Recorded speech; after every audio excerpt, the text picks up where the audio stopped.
En la colonia Independencia, todos conocían a Javier Morales, aunque nadie usaba su nombre completo.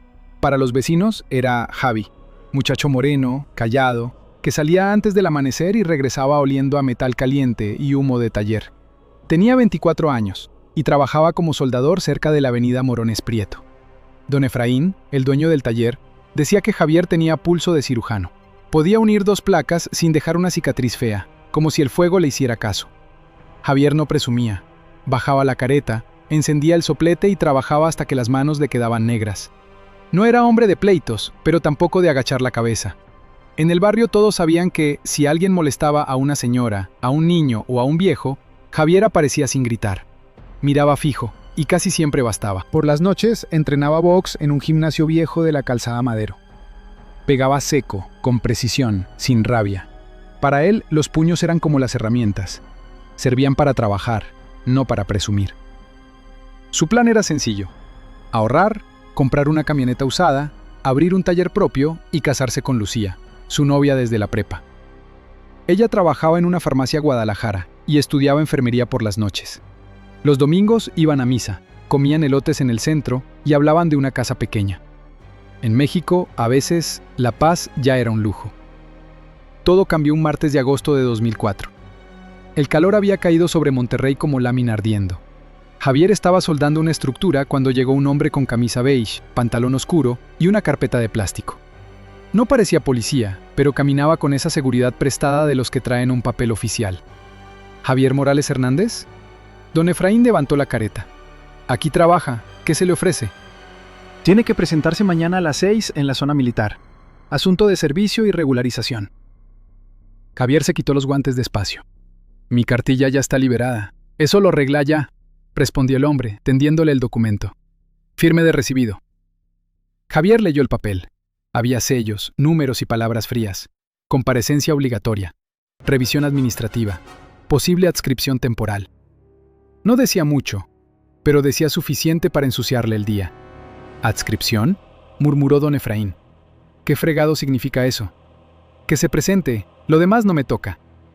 El hombre se fue, dejando el papel sobre la mesa como se deja una piedra.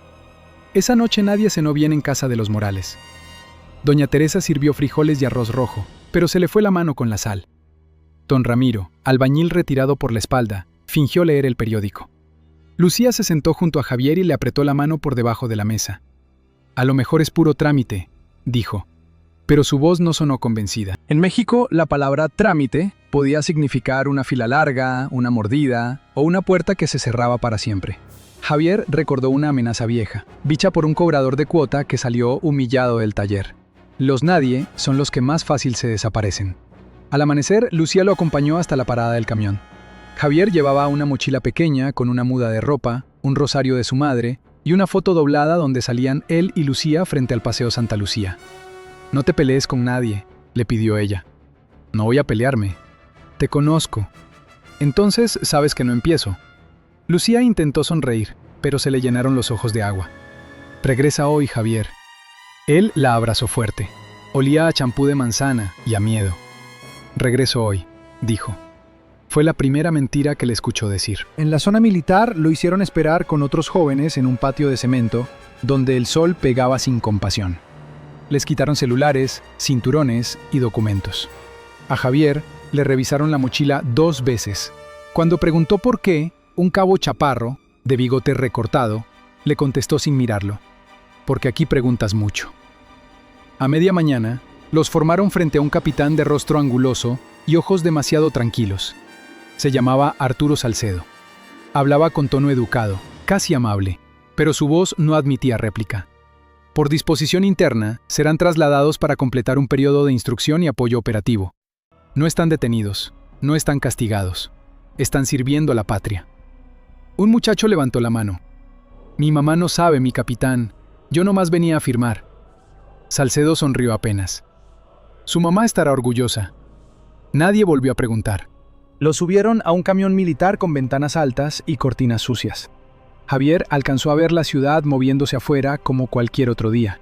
Taxis, puestos de tacos, gente cruzando con prisa. Todo seguía normal, indiferente. Él quiso grabarse esa imagen, porque algo dentro le dijo que no iba a verla otra vez en mucho tiempo. El viaje duró horas. Dejaron atrás Monterrey, Saltillo y tramos secos donde el paisaje se volvió cada vez más pelón. En una gasolinera cerca de Torreón, les permitieron bajar de 2 en 2, vigilados por soldados armados. Javier intentó pedir un teléfono. El cabo del bigote le dio un empujón con el hombro. ¿Ya extrañas a tu vieja? Javier lo miró, nada más. Aguas con esos ojitos, norteño, dijo el cabo. Aquí no estás en tu barrio. Ya de noche, el camión entró en Chihuahua. El aire se volvió frío de golpe. A lo lejos se veían ranchos perdidos, cerros negros y una carretera sin final. Junto a Javier iba sentado un muchacho flaco, de cara redonda y manos temblorosas. Se llamaba Tomás Rentería y venía de Durango. Tenía 19 años y una medallita de San Judas en el cuello. ¿Tú sabes a dónde nos llevan?, susurró. No.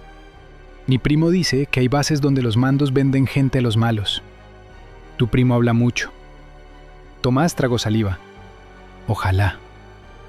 Llegaron cerca de la medianoche a una base rodeada por alambradas, torres de vigilancia y tierra abierta hasta donde alcanzaba la vista.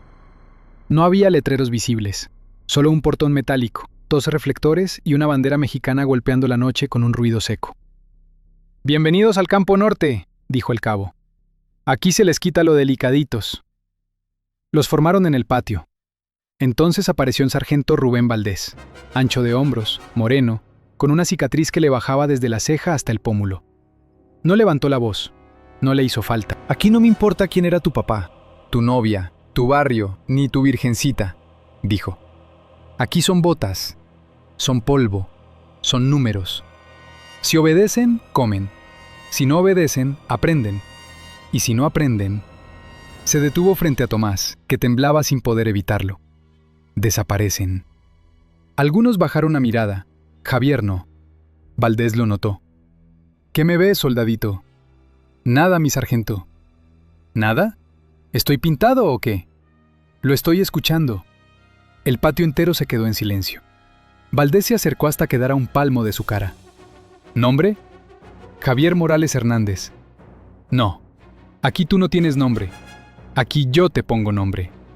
El sargento miró sus manos quemadas por la soldadura. Tú vas a ser el soldador. A ver si también puedes soldarte la boca. Luego señaló una pila de piedras junto al muro. Morales, vas a mover esas piedras al otro lado del patio, una por una. Cuando termines, las regresas. Javier miró la pila, luego el patio enorme. ¿Con qué propósito, mi sargento? El golpe llegó tan rápido que Tomás ni siquiera lo vio. La mano abierta de Valdés estalló contra la boca de Javier. No lo tumbó, pero le partió el labio. Una gota de sangre cayó sobre la tierra. El propósito soy yo, dijo Valdés. ¿Quedó claro? Javier pasó la lengua por la herida. Sabía a hierro, igual que el taller. Recordó una frase de su padre. Un hombre pobre no puede darse el lujo de perder la cabeza. Quedó claro, dijo. Entonces muévete. Javier obedeció. Tomó una piedra y cruzó el patio. No corrió, no agachó la cabeza, no hizo gestos de desafío. Solo caminó, recto, con la sangre bajándole al mentón. Esa fue su verdadera falta, no verse derrotado. Durante 2 horas movió piedras bajo los reflectores. Cuando terminó, Valdés se acercó con una taza de café en la mano. Ahora regrésalas. Nadie se rió. Hasta los soldados viejos entendieron que aquello no era disciplina, era una firma. El sargento estaba marcando territorio. Al amanecer los llevaron a un galerón con literas oxidadas y olor a humedad, cloro y botas mojadas. Javier se sentó en la cama asignada. Tenía los hombros ardiendo y el labio hinchado. Tomás se acercó con cuidado. ¿Por qué le preguntaste eso? Javier tardó en responder. Porque quería saber si todavía podía preguntar. Tomás miró hacia la puerta. Aquí no se puede. Ya vi. A media mañana les devolvieron parte de sus cosas, pero no los celulares. Javier pidió hablar con su familia. Le dijeron que después. Después se volvió tarde. Tarde se volvió noche. En Monterrey, Lucía llamó a casa de doña Teresa, al taller y después a la zona militar. Le dijeron que Javier ya no estaba ahí, que había sido trasladado, que no podían dar información, que regresara mañana, que preguntara en otra oficina. Doña Teresa fue con el rosario apretado entre las manos. Don Ramiro se puso su mejor camisa. En una ventanilla, una mujer cansada revisó un registro y frunció el ceño. Aquí no aparece ningún traslado con ese nombre. Pero ustedes se lo llevaron, dijo Lucía. La mujer bajó la voz. Vayan a su casa. A veces los muchachos se van solos. Esa noche, en la colonia Independencia, empezó el rumor. Que Javier se había escapado. Que andaba metido en algo. Que seguro cruzó al norte. Que quizá lo levantaron. Que mejor no preguntar. Cuando alguien desaparece, la gente inventa historias por miedo a aceptar que la verdad puede tragarse a cualquiera. Lucía no creyó ninguna. Pegó una foto de Javier en la pared de su cuarto, junto a una veladora de la Virgen. Debajo escribió con plumón negro: Javier Morales Hernández, visto por última vez el 10 de agosto de 2004. Pero Javier no estaba muerto. Tampoco estaba libre. En el Campo Norte, al tercer día, el sargento Valdés reunió a los nuevos bajo el sol de Chihuahua. A partir de hoy se acabó lo que fueron, dijo. Sus casas se quedaron lejos. Sus mamás no mandan aquí. Sus novias no existen aquí. Y si alguno cree que afuera lo están buscando, más le vale entender algo. Afuera nadie sabe dónde están. Luego miró directo a Javier. Y si no saben dónde están, tampoco saben si siguen siendo alguien. Javier sintió el peso de la foto de Lucía, escondida dentro de la bota. Y por primera vez comprendió la trampa. Querían borrarlo. Convertir su nombre en rumor, cansar a su madre de preguntar, obligar a Lucía a llorarlo sin cuerpo, dejar su vida reducida a un, quién sabe, detrás de una ventanilla. Podían quitarle el teléfono, la ropa, el sueño, el nombre escrito en una lista. Podían decirle el soldador, número, recluta, basura. Podían hacer creer al mundo que Javier Morales había desaparecido. Pero mientras él recordara quién era, todavía no habían ganado. Y esa, aunque nadie lo supiera todavía, fue la primera batalla. La primera semana en el Campo Norte no tuvo días. Tuvo golpes de sol, órdenes, polvo y noches partidas en pedazos. Javier perdió la cuenta del tiempo porque allá adentro el reloj no servía para medir horas, sino resistencia. Uno no despertaba cuando abría los ojos, sino cuando le gritaban encima. Uno no dormía cuando se acostaba, sino cuando el cuerpo ya no alcanzaba a seguir sintiendo miedo. A las 4 de la mañana sonaba el silbato, a veces antes. Lo sacaban al patio todavía con el frío pegado a los huesos, aunque al mediodía el desierto hirviera como comal. Les daban 30 segundos para formarse. Si uno llegaba tarde, pagaban todos. Si uno se equivocaba, pagaban todos. Si uno caía rendido, pagaban todos. Javier entendió muy pronto la ley verdadera del lugar. No querían soldados. Querían una jauría que aprendiera a morder al que sobresaliera. Los ponían a correr con costales de arena sobre la espalda entre tierra suelta, matorrales secos y bardas rematadas con alambre. Después venían las lagartijas sobre grava caliente, arrastres de pecho, saltos y horas enteras de estar firmes sin mover un músculo mientras el sol les pelaba la piel. Cuando alguno se desvanecía, un cabo le vaciaba agua en la cara y lo hacía volver a la fila a patadas. Valdés casi nunca levantaba la voz. Era peor así. Caminaba entre ellos con las manos atrás, como si inspeccionara animales en un corral. A veces se detenía junto a Javier y no decía nada. Miraba el labio que le había partido el primer día, las manos duras de soldador, la forma en que seguía de pie sin bajar la vista. Luego sonreía apenas y seguía de largo. La comida llegaba en charolas metálicas, con frijoles aguados, arroz reseco, tortillas tiesas, y de vez en cuando un pedazo de carne tan duro que parecía castigo extra. Tenían 3 minutos para comer. Los más viejos se servían primero, escogían lo mejor, y dejaban para los nuevos lo que nadie quería. El hambre se volvió una presencia fija. Tomás se iba haciendo más pequeño cada día. Comía rápido, hablaba menos, se sobresaltaba con cualquier sombra detrás de él. Una noche, mientras limpiaban baños con cepillos viejos y cloro rebajado, le susurró a Javier: «No te les pongas enfrente. Aquí no ganan los cabrones, ganan los que duran». Javier siguió tallando la taza mugrosa. ¿Y cuánto dura uno así? Tomás tardó en contestar. Lo suficiente para salir vivo. No era una respuesta, era una rendición. A la tercera noche empezó la otra instrucción, la que no aparecía en ningún reglamento. Los despertaron a medianoche con culatazos en las literas. Los sacaron al patio en camiseta, botas y pantalón. El aire del desierto mordía fuerte a esas horas. Arriba, el cielo estaba limpio y lleno de estrellas. Tan abierto que daba coraje pensar que el mundo podía verse tan inmenso, mientras ellos estaban atrapados allá abajo. Valdés los formó frente a una línea de tambos oxidados. «Van a aprender a obedecer hasta cuando no entienden», dijo. «Si entienden, cualquiera. Si no entienden y aún así obedecen, entonces sí sirven». Les ordenó llenar los tambos con arena usando cubetas y nazas. Cuando terminaron, los hizo vaciarlos. Luego volver a llenarlos. Luego volver a vaciarlos. Nadie preguntó nada. Javier tampoco. Ya había descubierto que las preguntas en Campo Norte se cobraban con intereses. Aún así, el sargento no lo soltaba. Cuando el grupo iba en la cuarta vuelta, se detuvo frente a él. Soldador, tú no sudas igual que los demás. Como que todavía te crees especial. Javier levantó la cubeta. «No me creo nada, mi sargento». Valdés le arrebató la cubeta y la arrojó a varios metros. «Entonces corre por ella».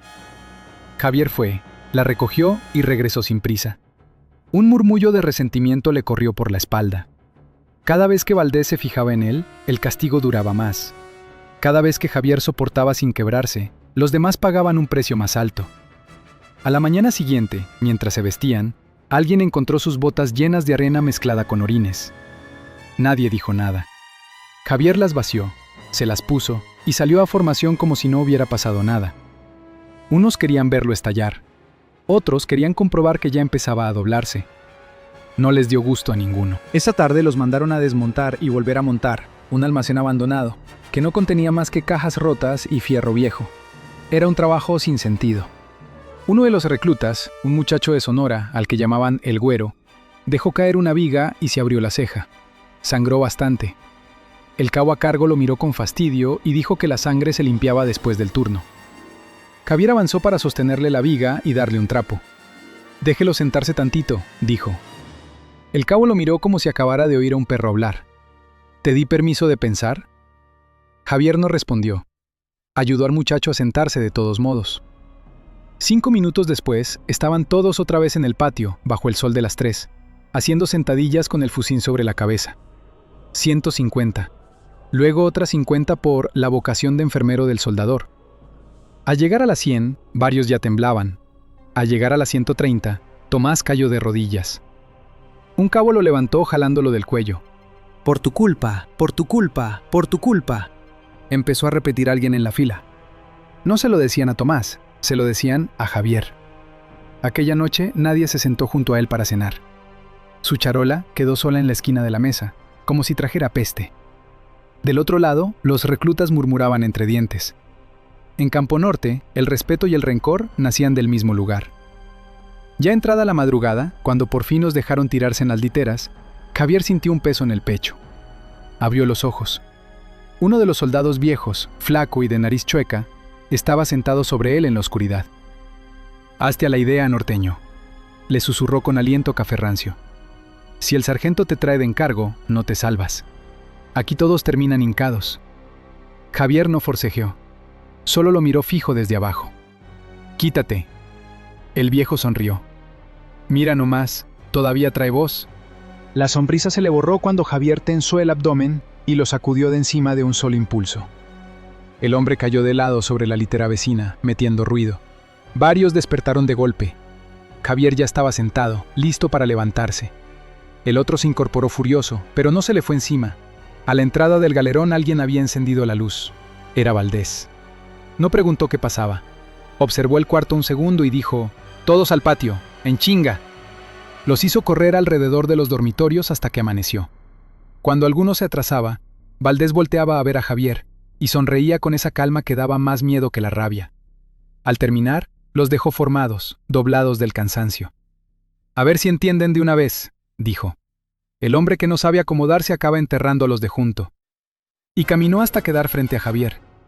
«Algunos nacieron para quebrarse, el problema es que todavía no se enteran». Javier estaba empapado de sudor. Aún así contestó: «Pues avísenme cuando me toque». Fue una locura pequeña, casi nada. Pero en Campo Norte, lo pequeño también explotaba. Valdés no lo golpeó. En vez de eso, ordenó jornada doble. Guardia bajo el sol, limpieza de letrinas, carrera de costales y desarme de fusil con los ojos vendados. A media tarde, ya varios apenas podían sostenerse. Tomás vomitó pura bilis detrás de un depósito. El güero se orinó encima sin darse cuenta. Nadie se burló, no les quedaban fuerzas. Al caer la noche, mientras trapeaban el comedor, Tomás se acercó a Javier con la cubeta en la mano. «Ya bájale», dijo, casi sin voz. «Nos vas a matar a todos». Javier siguió exprimiendo el trapo. «No soy yo el que los está matando». «Pero eres el motivo». «No, soy el pretexto». Tomás apretó los dientes. Por primera vez había coraje en sus ojos, no solo miedo. «Da igual, aquí el pretexto también se cobra». Eso fue lo más duro de esos días. No el cansancio ni la humillación, sino ver cómo el miedo cambiaba de dueño. Los golpes venían de arriba, pero el rencor empezaba a subir desde abajo. Valdés estaba fabricando exactamente lo que quería: un grupo dispuesto a odiar al que no se doblara. Al sexto día, les ordenaron arrastrarse bajo alambre de púas sobre un tramo de tierra lleno de piedra menuda. Instrucción táctica, lo llamaron. Cada vez que alguno levantaba demasiado la espalda, un cabo pisaba el alambre para bajárselo. A Javier, las piedras le abrieron los codos y el pecho. A su lado, Tomás respiraba como animal herido. «No puedo», murmuró. Javier giró apenas la cabeza. «Si puedes, 1 metro más». «No puedo». Entonces Valdés apareció caminando junto al alambre. «El de Durango ya se quiere morir», dijo con voz clara. «A ver si el soldador le presta huevos». Tomás tembló más. Javier avanzó otro metro, luego otro, y al salir se quedó de rodillas, con la sangre bajándole por el antebrazo. Valdés se detuvo frente a él. «¿Y ahora qué sientes?» Javier alzó la vista. «Sed». Varios soltaron una risa nerviosa. Valdés no. Se inclinó hasta casi tocarle la cara. «Eso se te va a quitar cuando aprendas». «¿Aprender qué?» «Que aquí puedo romper a cualquiera». Javier escupió polvo rojo a un lado. «Pues rompa primero al que se deje». Esta vez el sargento sí perdió por un segundo la calma. Ordenó que todos volvieran a empezar el circuito completo. Hubo un gemido colectivo, bajo, desesperado. Nadie protestó. Esa noche, mientras Javier limpiaba la sangre seca de sus brazos en una llave que apenas goteaba, escuchó pasos detrás de él. Era Tomás. Traía en la mano medio bolillo envuelto en una servilleta. «Te lo guardé», dijo sin mirarlo. «Del comedor». Javier dudó un instante antes de tomarlo. «Gracias». Tomás se encogió de hombros. «No es por ti, es porque mañana nos van a volver a partir la madre y me conviene que aguantes». Javier casi sonrió. Comió el pan despacio. Sabía a harina vieja y a tierra. Le supo mejor que un banquete. Cuando regresaron al galerón, alguien había escrito con carbón sobre su litera una sola palabra: desaparecido. Las letras negras se veían torcidas bajo la luz amarilla del foco. Algunos reclutas fingieron no verla. Otros sí la vieron y voltearon rápido hacia otro lado. Javier pasó la mano por la madera. El carbón le manchó los dedos. No borró la palabra. Se acostó vestido, con la foto de Lucía escondida dentro de la bota y el cuerpo molido. Desde las otras camas le llegaban toses, respiraciones rotas, un llanto ahogado que alguien intentó tragarse. Afuera, el viento del desierto raspaba la lámina del techo. Entonces entendió cuál era el verdadero plan de Valdés. No quería reventarlo de un golpe. Quería hacerlo pedazos despacio. Quitarle sueño, comida, nombre, compañeros. Hacer que cada hombre del dormitorio viera en Javier la causa de su hambre y de su dolor. Convertirlo en una isla. Y cuando ya estuviera solo de veras, entonces sí, quebrarlo.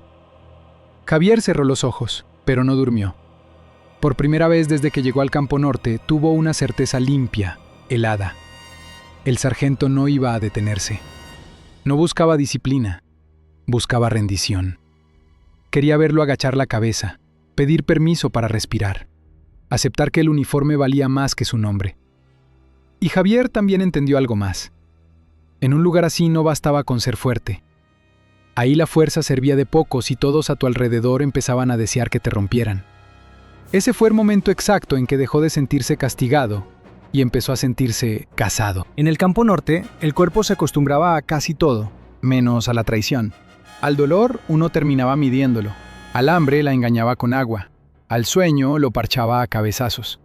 Pero había algo que no se domesticaba: la certeza de que el hombre que dormía a 1 metro de ti podía volverse verdugo antes del amanecer. Después de la primera semana, Javier dejó de esperar golpes frontales. Valdés ya no quería quebrarlo con castigos visibles. Quería embarrar el miedo por todo el dormitorio, meterlo entre los catres, en las charolas del comedor, en las miradas. Quería que Javier sintiera que el peligro no venía solo de arriba, sino de cualquier lado. Y empezó a lograrlo. En el comedor nadie volvió a sentarse junto a él. Las charolas se apartaban cuando Javier llegaba, como si trajera una enfermedad.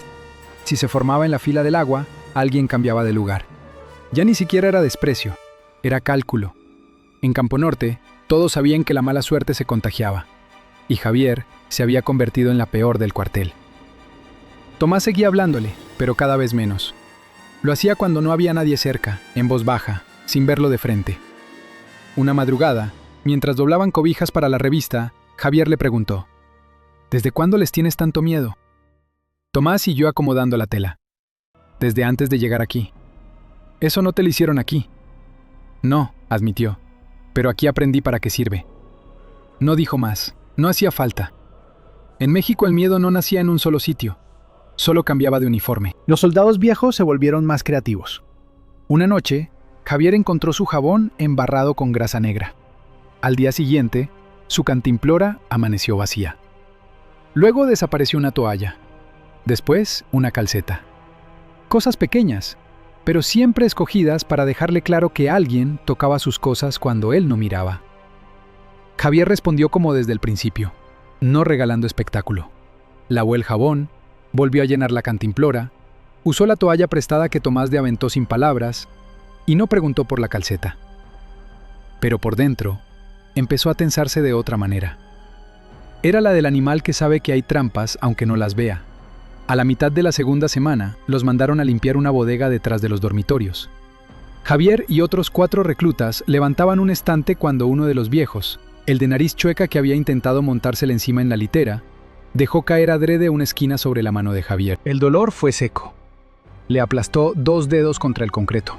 El viejo sonrió apenas. «Ups». Javier retiró la mano de golpe. La uña del índice se puso morada en segundos. El otro esperaba el estallido. No obtuvo nada. Javier volvió a tomar el estante con la mano sana. Eso también lo irritó. Desde ese día empezaron a llamarlo fantasma. No de frente, al principio. Lo dejaban caer en murmullos cuando él pasaba. El apodo le cayó encima porque querían vaciarlo. Un hombre sin nombre es más fácil de doblar. Valdés escuchó el apodo una tarde y no lo corrigió. Sonrió. Eso bastó para volverlo oficial. Poco a poco el dormitorio dejó de parecer un cuarto y empezó a parecer una frontera hostil. Javier aprendió a dormir con un ojo medio abierto. Aprendió a distinguir ciertos pasos en la madrugada. El rechinar de una litera ocupada por miedo y no por sueño. El roce de tela que anunciaba a alguien acercándose a su cama. Una mañana, al volver del campo de tiro, encontró su colchón rasgado de un lado a otro. La espuma asomaba bajo la funda militar. Encima habían dejado tierra y cáscaras de semilla. Los demás fingieron no verlo. Javier se quedó quieto unos segundos. Luego volteó el colchón, sacudió la tierra y volvió a poner la sábana. Tomás lo observaba desde su catre. «Te están calando», murmuró. «Ya lo sé». «No, te están midiendo». Javier se acomodó la manta. «¿Y cuánto creen que mida?» Tomás no respondió. Se persignó sin darse cuenta. Pero lo peor todavía no había llegado. Cada sábado por la tarde, si el humor del sargento lo permitía, les daban 15 minutos para escribir a sus familias. No era un derecho, era otra herramienta. El papel lo contaban, las palabras las revisaban, los sobres salían abiertos y regresaban abiertos. Aún así, todos escribían. Escribir una dirección en un sobre era demostrar que uno seguía perteneciendo a algún lado. Javier tardó varios minutos antes de poner la primera palabra. Había pensado tanto en Lucía y en sus padres, que cuando por fin tuvo el papel enfrente, no supo cómo mentirles sin que la mentira se notara. Al final escribió poco. Dijo que estaba bien. Dijo que no se preocuparan. Dijo el nombre de Lucía 3 veces sin darse cuenta. Cuando terminó, Dobló la hoja con cuidado y la metió en el sobre como quien guarda una parte del pecho. Durante 3 días vivió con esperanza torpe de recibir respuesta. La respuesta llegó, pero no como esperaba. Aquella noche los despertaron para una revisión sorpresa. Valdés entró con 2 cabos y empezó a voltear mochilas, sacudir cobijas, abrir cajones. No buscaban nada real, estaban sembrando recordatorios. Cuando llegaron al catre de Javier, el sargento encontró, con demasiada facilidad, una estampita de la Virgen de Guadalupe que doña Teresa había metido en su mochila el día del traslado. «Mira nomás», dijo, alzándola entre 2 dedos. «El fantasma trae palancas celestiales». Algunos rieron por compromiso. Valdés dejó la estampita sobre el colchón rasgado y siguió de largo. Al terminar la revisión, el dormitorio quedó revuelto. Javier recogió la imagen, la limpió con la manga y la guardó en el bolsillo. Fue entonces cuando sintió que algo faltaba. Su carta. Buscó entre la manta, bajo el colchón, dentro de la mochila. Nada. Revisó otra vez, más lento. Nada. La respiración se le endureció. Tomás, desde la cama de arriba, lo vio detenerse. ¿Qué pasó? La carta. Tomás no hizo preguntas, bajó la vista. Eso bastó. Javier salió al pasillo. No corrió. Fue hasta los baños, luego a la bodega de limpieza, luego al área de lavado. Nada. Cuando regresó, encontró al viejo de nariz chueca fumándose a escondidas media colilla en la ventana del fondo. ¿Buscas esto?, preguntó. Traía en la mano varios pedazos de papel. El sobre de Javier ya no existía. Solo quedaban jirones. Entre ellos alcanzó a ver una línea escrita por Lucía, en la respuesta que sí había llegado, y que él ni siquiera había podido abrir. Reconoció la letra redonda al instante. Te estoy buscando. El resto estaba hecho confeti. Javier dio un paso al frente. El viejo tiró los pedazos al suelo y los aplastó con la bota. Se ve que tu novia escribe bonito, dijo. Lástima que nadie te va a esperar para siempre. Los otros 2 reclutas que estaban con él no se rieron. El silencio pesó más que cualquier carcajada. Javier sintió cómo algo oscuro le subía desde el estómago. No pegó. Todavía no. Se agachó.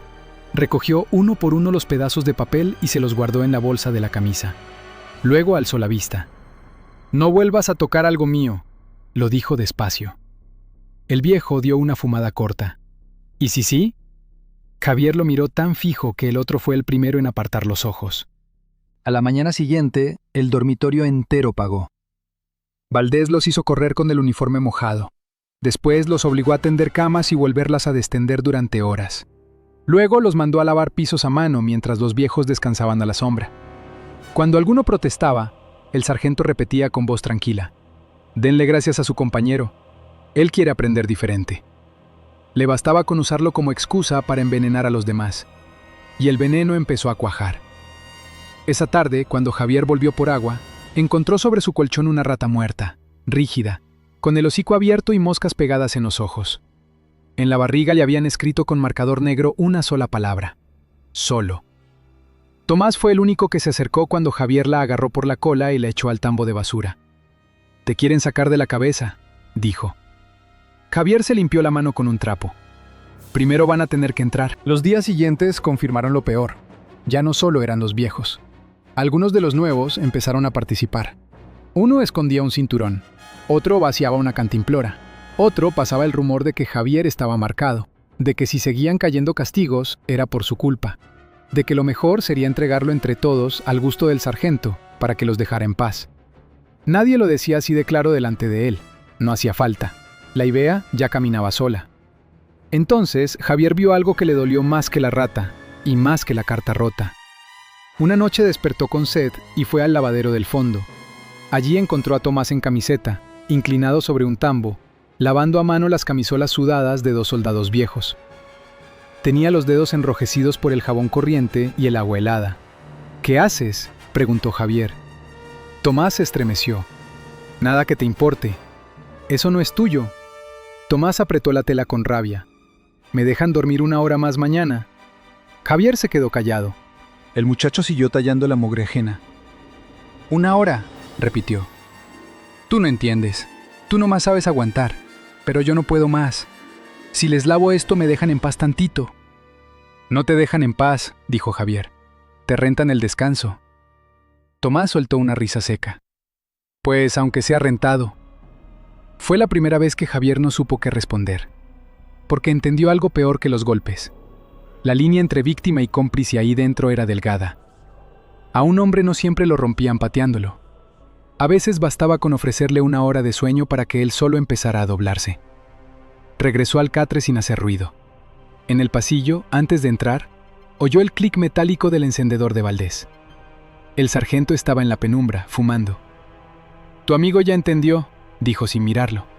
«Tú todavía no». Javier no contestó. Valdés dio otra fumada. «Todos entienden. Nomás cambian los tiempos». Javier siguió caminando. Sentía en el pecho el peso de los pedazos de la carta, guardados como reliquias. Al acostarse, metió la mano en el bolsillo y tocó uno de ellos. Solo alcanzó a leer 3 palabras escritas con la letra de Lucía. «No me rindo». Cerró los ojos. Afuera el desierto seguía igual de inmenso. Adentro, en cambio, algo se estaba pudriendo rápido. Ya no podía decir que el enemigo estaba en un solo hombre. El enemigo se repartía entre botas iguales, entre camas alineadas, entre reclutas que ya empezaban a repetir las mismas crueldades que odiaban. La peor amenaza ya no era Valdés. Era ese momento en que uno dejaba de distinguir dónde terminaba el miedo propio y dónde empezaba la voluntad del otro. Javier comprendía entonces que el Campo Norte no buscaba volverlos más duros, buscaba algo mucho más útil. Hombres que confundieran obediencia con destino, abuso con costumbre y cobardía con disciplina. Y comprendió otra cosa. Cuando eso ocurría, el enemigo ya no necesitaba entrar de fuera.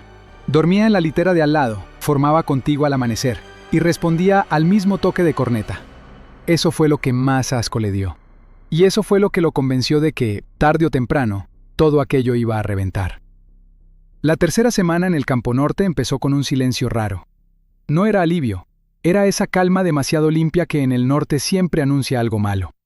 Valdés dejó de tocar a Javier, y eso fue lo primero que le pareció peligroso. Ya no le tiraba la charola, no le volteaba el catre, no le inventaba castigos delante de todos. Seguía vigilándolo, sí, pero desde lejos, con una paciencia nueva. A los demás los reventaban igual, carreras con costales, arrastres en grava, guardias dobles, baños tallados con cepillo. A Javier, en cambio, lo trataban con una cortesía fría que olía peor que cualquier humillación. Tomás lo notó una tarde, mientras limpiaban cerrojos en el almacén. Ya no te trae encima. Eso no significa nada bueno. A lo mejor ya se cansó. Javier negó con la cabeza. Gente como ese no se cansa. Cambia de herramienta. Tomás bajó la vista. Últimamente hablaba menos y dormía peor. Las manos, reventadas de lavar ropa ajena por una hora extra de sueño, ya no parecían de muchacho. Esa misma noche, en el comedor, un cabo dejó delante de Javier una taza de café más cargado y 2 tortillas extra. «Órdenes», dijo cuando Javier lo miró. No tocó nada. Desde la mesa de los viejos, Valdés observó la escena y prendió un cigarro con su encendedor metálico. El clic sonó pequeño, pero en el silencio del comedor se sintió como un aviso. Javier ya había aprendido algo del Campo Norte. Cuando el verdugo se volvía amable, era porque ya no estaba pensando en el golpe de hoy, sino en el de mañana. Al amanecer los mandaron al campo de tiro. El viento levantaba arena alrededor de los blancos de lámina, y los fusiles olían a aceite viejo y metal quemado. Javier disparó sin lucirse, sin fallar de más. Al terminar su tanda, un teniente al que casi nunca veían se acercó con una libreta. «Morales Hernández, después del rancho te presentas en oficina administrativa». No preguntó por qué. Tampoco hacía falta. En Campo Norte una llamada así nunca significaba nada bueno. La oficina administrativa quedaba en un edificio bajo, de paredes despintadas y persianas metálicas. Adentro olía a café recalentado, papel húmedo y sudor viejo. Detrás de un escritorio estaba un subteniente joven, casi un muchacho, con voz demasiado cuidada para un lugar así. «Toma asiento, Morales». Javier se quedó de pie. «Prefiero así». El subteniente hojeó una carpeta sin leerla de verdad. «Tu expediente tiene inconsistencias». «¿Qué tipo de inconsistencias?» Fechas, firmas, movimientos de adscripción, cosas administrativas. Javier sintió el golpe frío de la intuición. «Yo firmé lo que me pusieron enfrente en Monterrey. No estoy diciendo que sea tu culpa, pero sí la estaba acercando». El subteniente cerró la carpeta. «Regresa a tu unidad. Y no hables con nadie de esto. ¿De qué exactamente? El otro tardó demasiado en responder. De nada, Morales. Eso también es una orden. Cuando volvió al dormitorio, Valdés estaba con 2 cabos revisando lockers. Hacían teatro. No buscaban nada de verdad. Javier alcanzó a ver a uno de los cabos salir de la zona de catres, con las manos demasiado pegadas al cuerpo, como si acabara de guardar algo o de sacar algo que no era suyo. A la hora de la cena nadie le habló, ni Tomás. El miedo había cambiado de forma otra vez. Ya no era solo el de recibir castigo físico. Era el miedo a quedar demasiado cerca de alguien a quien estaban preparando para algo peor. La preparación duró 2 días. El tercero empezó con un operativo dentro del mismo cuartel. Todavía no amanecía cuando las luces explotaron en el dormitorio y entraron soldados armados. Gritos, botas, seguros de fusil, colchones al piso. Un oficial anunció una revisión de seguridad y ordenó que todos metieran las manos donde pudieran verlas. Fueron catre por catre, mochila por mochila. Cuando llegaron al espacio de Javier, el tiempo pareció ir más despacio. Un cabo metió la mano debajo del colchón rasgado, frunció el ceño con una sorpresa demasiado bien ensayada y sacó primero una pistola escuadra envuelta en un trapo aceitoso. Después, de entre la manta y la base metálica, apareció una bolsita con varios fajos pequeños de billetes. Nadie se movió, ni siquiera los viejos. El oficial tomó la pistola con 2 dedos. ¡Qué interesante! Valdés no dijo una palabra. Miró a Javier como quien por fin ve terminado un trabajo largo. «Eso no es mío», dijo Javier. «Claro que vas a decir eso», respondió el oficial. «Nunca la había visto». «¿Y el dinero tampoco?» «Tampoco». El cabo abrió uno de los fajos. En la liga que los amarraba se veía un sello borroso de una casa de cambio de Ciudad Juárez. «Pónganlo de pie». Lo sujetaron por los brazos. Javier no se resistió. Resistirse era regalarles la segunda mitad de la escena. Tomás levantó la cabeza por fin. «¡Eso se lo pusieron!», soltó sin pensar. Un soldado le apuntó con el fusil. «Cállate si no quieres acompañarlo». Tomás bajó los ojos de inmediato. El miedo hizo el resto. Sacaron a Javier al pasillo y luego al patio. El viento de la mañana cortaba duro. Detrás de las ventanas sucias del dormitorio, él sentía las miradas de los demás clavadas en la espalda. Se estaban llevando al hombre al que ya antes llamaban fantasma, y la base entera estaba recibiendo la lección. Lo encerraron en un cuarto pequeño, junto al área de mando. No era una celda formal, pero tenía lo necesario. Silla metálica, mesa desnuda, foco alto y puerta sin picaporte por dentro. Lo dejaron solo más de 1 hora. Eso también era parte. En lugares como Campo Norte no te interrogaban solo con preguntas. Primero te vaciaban, con espera, con sed, con silencio, con el ruido de botas pasando de vez en cuando para recordarte que el mundo seguía fuera sin ti. Al final entró un capitán de bigote recortado y manos limpias. Detrás venía Valdés. El capitán dejó una carpeta sobre la mesa y se sentó. Javier Morales Hernández, 24 años, Monterrey, Nuevo León, soldador, sin antecedentes. Qué raro. No es raro si uno no hace nada malo. El capitán sonrió apenas. Hoy encontramos en tu posesión un arma sin registro y dinero cuyo origen tendrás que explicar. Eso basta para meterte en un problema muy serio. No estaba en mi posesión, estaba en mi cama porque la pusieron ahí. ¿Quién? Javier no respondió. Decir el nombre de Valdés sin prueba era regalarles rabia. Callar era aceptarles media mentira. Ustedes ya saben quién. El capitán recargó la espalda. Ten cuidado, estás a un paso de convertir una falta grave en una acusación contra mandos. Y eso aquí no se perdona. Valdés seguía de pie junto a la pared, tranquilo. Javier entendió entonces que el sargento llevaba días preparando esto sin tocarlo, dejando que otros metieran las manos por él, guardando la crueldad para el momento exacto. «Yo no traje esa pistola ni ese dinero», dijo. «Revísenme lo que quieran». El capitán abrió la carpeta. Ciudad Juárez, dinero en efectivo, arma corta, adscripción irregular. ¿Sabes qué parece eso? No hacía falta que dijera la palabra. En esos años, en México, bastaba con acercar a un hombre a la sombra correcta para enterrarlo sin demasiado ruido. «No van a poder probarlo», dijo Javier. El capitán lo miró con lástima calculada. A veces no hace falta probar todo.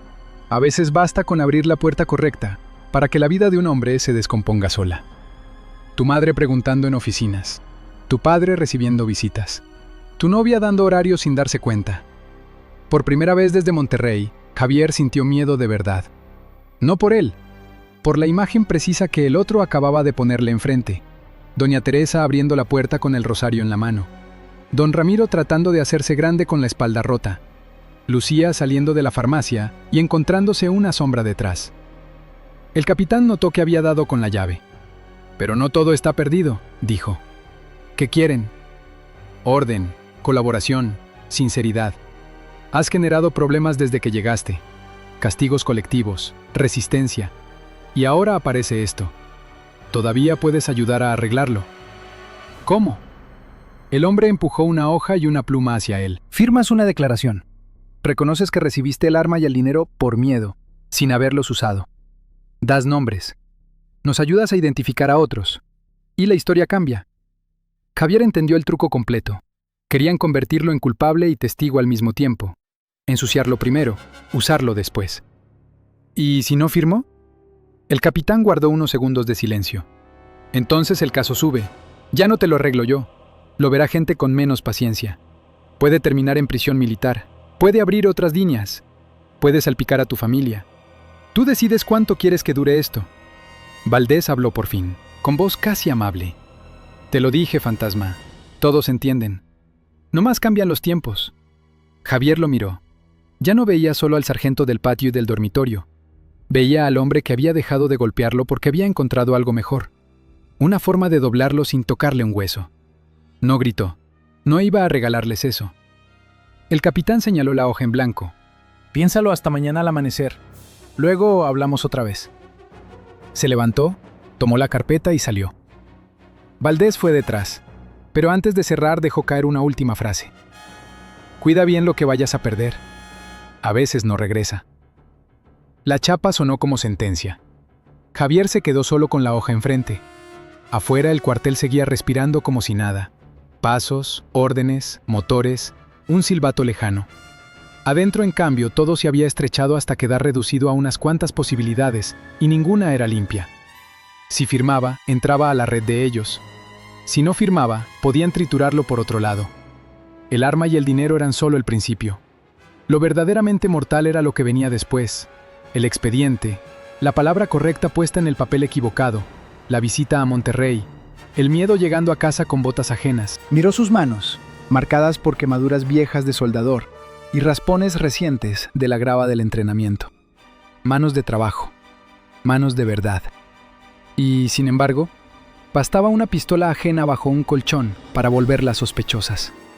Ahí entendió lo peor. En Campo Norte no querían castigarlo por lo que había hecho. Querían reescribir quién era. Convertir a Javier Morales en una mentira con expediente. En un hombre útil porque ya estaba manchado. En alguien que, para salvar a los suyos, tuviera que arrodillarse delante de los mismos que lo estaban hundiendo. La trampa no consistía en probarle un delito. Consistía en dejarle una sola salida que oliera a vergüenza. Y por primera vez desde que lo subieron al camión en Monterrey, Javier sintió que el desierto entero se le había venido encima. La noche cayó sobre el Campo Norte, con una quietud que no prometía descanso, sino sentencia. Desde la tarde, Javier había dejado de medir el tiempo por el sol, y empezó a medirlo por el ruido de las botas en el pasillo, y por la forma en que nadie se atrevía a mirarlo demasiado. Ya no era un recluta incómodo, era un hombre marcado. Lo sacaron del cuarto de interrogatorio al anochecer, pero no lo devolvieron de inmediato al dormitorio. Lo dejaron sentado en una banca de cemento, junto a una pared donde la cal se caía en escamas y el aire olía a aceite viejo. Un soldado de guardia fumaba sin hablarle. Cada cierto tiempo, alguien cruzaba el patio y desaparecía por otra puerta. Así pasaron horas. Javier entendió que no estaban olvidándose de él, lo estaban cocinando en silencio. Cuando por fin lo soltaron, el dormitorio ya estaba a oscuras. Los demás fingían dormir. Solo el rumor de respiraciones tensas probaba que seguían despiertos. Javier se acostó vestido, con la hoja que no había firmado todavía clavada en la cabeza como una astilla. Si firmaba, se volvía suyo para siempre. Si no firmaba, podían soltarle a la familia encima todo el peso de una mentira. Debajo de la almohada no tenía nada, salvo la costumbre de meter la mano y comprobar que seguía siendo dueño de un rincón mínimo. Tocó la tela, cerró los ojos y pensó en Monterrey. en la mesa de su casa, en la voz de su madre rezando bajito, en Lucía acomodándose el cabello detrás de la oreja al salir de la farmacia. Todo eso dependía ahora de lo que hiciera antes del amanecer. No supo cuánto tiempo pasó hasta que escuchó el clic. No fue fuerte. Apenas el pequeño chasquido metálico del encendedor de Valdés, encendiéndose en la sombra del pasillo. Javier abrió los ojos de inmediato. «Morales», dijo la voz del sargento desde la oscuridad. «Afuera». Javier se incorporó sin hacer ruido. En las otras literas nadie se movió, ni siquiera Tomás. Pero Javier sintió sobre la nuca el peso de todos los que fingían no oír. Salió al pasillo. Valdés estaba recargado contra la pared, fumando. No llevaba casco ni semblante de instructor. Parecía otra cosa. Un hombre que por fin iba a disfrutar un trabajo personal. «Camina», ordenó. No le pusieron escolta. Tampoco hizo falta. Javier sabía que esa no era una invitación. Atravesaron el patio trasero, luego la zona de talleres, y finalmente llegaron a un edificio de lámina y bloc detrás del almacén de mantenimiento. Era la vieja nave de reparación de vehículos, casi abandonada. Adentro dormían motores desarmados, llantas apiladas, mesas de trabajo cubiertas de grasa y herramientas colgadas como huesos. Valdés abrió la puerta corrediza. El olor a diésel y polvo le pegó a Javier de frente. Allá adentro lo esperaban 3 soldados viejos. El de nariz chueca, el cabo chaparro del bigote y otro más ancho, callado, con cicatrices en los nudillos. En una mesa del fondo, bajo una lámpara colgante, Javier vio la hoja de declaración y una pluma. También una botella de agua sin destapar. Era una escena preparada con demasiado cuidado. Valdés dio una última fumada. Apagó el cigarro en el piso y lo aplastó con la bota. «Te voy a explicar cómo va a ser esto, fantasma. En un rato amanece. Antes de eso, tú ya vas a haber entendido. Firmas, pones los nombres que te digamos, y mañana mismo todo empieza a arreglarse. No firmas, y el asunto sube. Ya oíste lo suficiente para saber qué les puede pasar a los tuyos». Javier mantuvo la voz pareja. «No tengo nada que firmar». Valdés soltó una risa breve. «¿Todavía crees que vienes a decidir?». Se acercó a la mesa, tomó la botella y la dejó frente a Javier. «Toma». Javier no la tocó. «Te dije que tomes». «No tengo sed». El sargento lo observó como si el desprecio le supiera bien. «Lo que tú tienes es orgullo. Y el orgullo, cuando se mezcla con miedo, acaba oliendo igual que la sangre». El cabo del bigote cerró la puerta por dentro. El ruido del cerrojo sonó definitivo. Valdés se quitó el cinto despacio y lo puso sobre la mesa, al lado de la hoja. «Ya no estamos en el patio. Aquí no tienes público. Nadie te va a ver. Lo que hagas aquí se queda aquí». «Eso te conviene creer a ti», respondió Javier. La mirada del sargento cambió. Fue un destello corto de rabia verdadera. «A mí me conviene que aprendas». Hizo una seña mínima. Los 3 hombres avanzaron. Javier retrocedió un paso, lo justo para no quedar pegado a la mesa. No llevaba nada en las manos, solo tenía el cuerpo, el cansancio acumulado y la costumbre de medir distancias como en el ring. El del bigote quiso sujetarlo por el hombro. Javier giró, le desvió la mano y le metió un golpe corto al hígado. El hombre se dobló con un gruñido. Antes de que cayera, el de nariz chueca ya venía encima. Javier le soltó un derechazo a la boca y sintió como un diente se partía contra sus nudillos. Pero el tercero, el ancho, sí lo alcanzó. Le entró con todo el peso del cuerpo y lo estampó contra la mesa. La lámpara colgante osciló. La hoja y la botella cayeron al piso.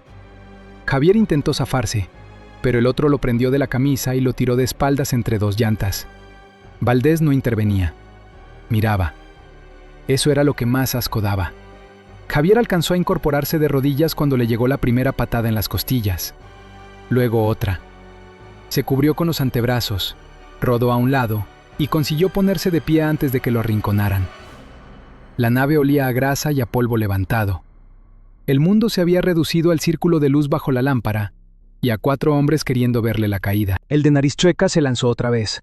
Javier esquivó y le estampó la frente contra un banco de trabajo. Sonó feo. El tipo cayó sin aire, llevándose una charola de tornillos que se desparramaron como lluvia metálica. «¡Basta de jugar!», escupió Valdés. El ancho respondió sacando de debajo de una lona una cruceta de llanta. El cabo del bigote levantó una llave Stilson. Javier entendió en un segundo que la cosa acababa de cambiar. Ya no querían someterlo. Querían dejarlo inservible. Retrocedió hasta tocar con la bota una caja de herramientas. La pateó hacia ellos. La caja se abrió, soltando llaves y tuercas por el suelo. El del bigote resbaló apenas. Ese apenas fue suficiente para que Javier le pegara con el hombro y le arrebatara la Stilson. Golpeó al ancho en el antebrazo. La cruceta cayó con estrépito. Luego giró y alcanzó al cabo en la rodilla. El hombre gritó. Javier habría seguido, pero una sacudida brutal le llegó por detrás. Valdés lo había cazado por el cuello con el cinto doblado. Le apretó la garganta hacia atrás. «Ya estuvo bueno de hacerte el hombre», le escupió al oído. Javier vio estrellas. Soltó la Stilson, metió ambas manos entre el cuero y su cuello y consiguió meter apenas aire. Valdés apretó más. Los otros dos, recuperándose, se acercaban otra vez. Ese fue el instante en que Javier supo que, si caía, no saldría de ahí como testigo ni como culpable. Saldría como ejemplo. Pataleó hacia atrás, buscando rodilla, espinilla, lo que fuera. Alcanzó a pegarle a Valdés una vez en la pierna, pero el sargento no soltó. Al contrario, tiró con más saña, arrastrándolo hacia la mesa donde seguía la pluma tirada. La puerta corrediza se abrió de golpe. El ruido cortó la escena por un segundo. Todos voltearon. Era Tomás. Venía pálido, jadeando, con una linterna en una mano y en la otra un extintor rojo que apenas podía cargar. Se había puesto las botas a medias. Temblaba entero. Aún así, entró. «¡Suéltelo!», gritó, y la voz se le quebró en la mitad. Nadie obedeció. Valdés ni siquiera soltó el cuello de Javier. Tomás alzó el extintor con ambas manos. «¡Suéltelo!». El cabo del bigote se le vino encima insultándolo. Tomás reaccionó por puro pánico. No pensó. Disparó la palanca del extintor a quemarropa. La nube blanca explotó dentro del taller, cubriendo al cabo, a Valdés y media mesa. El polvo químico llenó el aire. Todos empezaron a toser. Javier aprovechó la confusión sin dudar. Clavó el talón contra la espinilla de Valdés, se soltó del cinto y, girando sobre sí mismo, lanzó un codazo hacia atrás que le pegó al sargento en la mandíbula. Valdés trastabilló, medio ciego por el polvo. Javier dio 2 pasos, recogió la cruceta del suelo y la sostuvo con ambas manos. No la levantó como arma, la levantó como amenaza suficiente. El ancho quiso avanzar de todos modos, pero Javier lo frenó de un golpe seco en el hombro. Tomás, tosiendo aún, se pegó a la puerta sin soltar el extintor vacío. Como si el puro hecho de seguir ahí fuera una forma nueva de no morirse. Valdés limpió sus ojos con la manga. Tenía la cara blanca por el polvo y la boca torcida de furia. Durante un segundo pareció dispuesto a seguir aunque eso terminara en algo imposible de ocultar. Y entonces, desde afuera, sonó un silbato. Luego voces. Luego pasos. Patrulla de ronda. El sargento entendió lo mismo que Javier al mismo tiempo. Se les había acabado la ventana. «¡Suelten eso!», rugió alguien desde fuera. La puerta se abrió de nuevo. 2 soldados de guardia se quedaron congelados al ver el taller hecho pedazos, el polvo suspendido, la sangre en la boca del de nariz chueca, la llave Stilson en el suelo y a Javier con la cruceta en las manos. Tomás fue el primero en soltar lo suyo. El extintor vacío rodó por el piso. Javier dejó caer la cruceta despacio. Valdés respiraba con el pecho inflado, intentando volver a ponerse la cara de mando, pero ya era tarde. Demasiado desorden, demasiados testigos, demasiada verdad a la vista. Uno de los guardias alumbró con la linterna el papel tirado junto a la mesa. La hoja de declaración, sucia de huellas, polvo y una gota de sangre. Nadie la recogió. En el silencio que siguió, Javier sintió la garganta ardiéndole y el corazón rompiéndole las costillas. Tomás no lo miraba. Tenía los ojos fijos en el suelo, pero había entrado. Y con eso había cambiado algo que ya no iba a poder deshacerse. Valdés fue el primero en hablar, con una rapidez que olía a desesperación. «Accidente de disciplina. El recluta Morales perdió el control». Nadie respondió. Javier tampoco. Comprendió que esa pelea no había terminado, solo había cambiado de forma. La noche seguía viva, y lo peor todavía podía venir antes del amanecer. Pero también comprendió otra cosa. Hasta ese momento, el campo norte había funcionado porque todos aceptaban su papel. Unos golpeaban, otros callaban, otros agachaban la cabeza. Tomás acababa de romper esa coreografía. No había derrotado al miedo. Había hecho algo más importante. Había actuado con miedo. Y eso, en un lugar construido para quebrar a cualquiera, Era casi una blasfemia. Cuando lo sacaron del taller, Javier alcanzó a mirar una última vez la mesa, la hoja sin firmar y el cinto de Valdés tirado entre el polvo blanco. La última noche todavía no terminaba, pero por primera vez desde que lo arrancaron de Monterrey, Javier sintió que no estaba completamente solo. Lo sacaron del taller antes de que amaneciera. El polvo blanco del extintor seguía flotando en el aire, pegándose a la sangre y al aceite. Javier caminó con las manos visibles, la garganta ardiendo por el cinto de Valdés, y las costillas latiéndole como si le hubieran metido brasas por dentro. Tomás iba 2 pasos detrás, pálido, temblando todavía, con la cara de alguien que acababa de cruzar una línea que ya no se podía descruzar. Los guardias no sabían qué hacer con lo que acababan de ver. Eso fue lo primero que Javier notó. En el campo norte, cuando la violencia seguía el cauce esperado, todos actuaban deprisa. Pero aquello había salido del guión. Había demasiados hombres involucrados, demasiadas herramientas tiradas, demasiada mugre a la vista. Y sobre todo, estaba la hoja de declaración en el suelo, manchada y sin firma. Los formaron contra la pared exterior mientras otros soldados entraban y salían del galpón. Nadie habló. Nadie preguntó. El viento del desierto empezaba a enfriarse antes del primer calor del día, y por un instante Javier pensó en Monterrey. Esa memoria le duró poco. Llévenlos al cuarto de mando. Esta vez no fue Valdés. Fue el capitán del bigote recortado, el mismo que había intentado doblarlo con la carpeta, la pistola y los fajos de dinero. Venía recién afeitado, con el uniforme impecable. Javier entendió algo de inmediato. Los superiores ya estaban encima. Y si ya estaban encima tan rápido, era porque el problema no era la pelea. El problema era que se hubiera vuelto visible. Los metieron a él y a Tomás en 2 cuartos distintos. Javier volvió a quedar solo frente a una mesa metálica y una silla atornillada al piso. La garganta le raspaba al respirar. Tenía la camisa rota por el cuello y el dorso de la mano hinchado. 1 hora pasó, tal vez 2. En sitios como ese, el tiempo se volvía una herramienta más. Al final entraron 3 hombres. El capitán de siempre, un mayor robusto de ojos pequeños, y un teniente coronel al que Javier no había visto nunca. A diferencia de Valdés, aquel no tenía nada de teatral. Era peor. Su cara era la de un burócrata que no odiaba ni disfrutaba, solo calculaba. El teniente coronel se sentó despacio. Morales Hernández. Javier no respondió a la orden. Solo levantó la vista. El hombre abrió una carpeta. No era la misma de antes, esta era más gruesa. En esta base ha habido esta madrugada un incidente grave. Un acto de indisciplina, insubordinación, uso impropio de equipo y agresión a personal superior. Javier esperó. También hubo irregularidades previas en el manejo de cierta evidencia. Irregularidades administrativas, digamos. El capitán no lo miraba. El mayor sí, con esa hostilidad muda de quien ya sabe que el problema no es moral, sino logístico. No fui yo quien metió esa evidencia bajo mi cama, dijo Javier. El coronel alzó apenas una ceja. Lo sé, no fue una absolución. Fue algo más frío. Javier tardó un segundo en entender. No le estaban diciendo que creían en él. Le estaban diciendo que el asunto había cambiado de dueño. El coronel cerró la carpeta. Lo que ocurra después de este momento dependerá de una sola cosa, que usted comprenda el tamaño del desastre que puede causar si decide abrir la boca. ¿Desastre para quién? El mayor soltó una risa corta. No te hagas el listo, recluta. Pero el coronel levantó una mano y el otro cayó. Para todos, dijo. Para la base. Para la cadena de mando. Para la región. ¿Usted cree que esto vale usted y su sargento? No.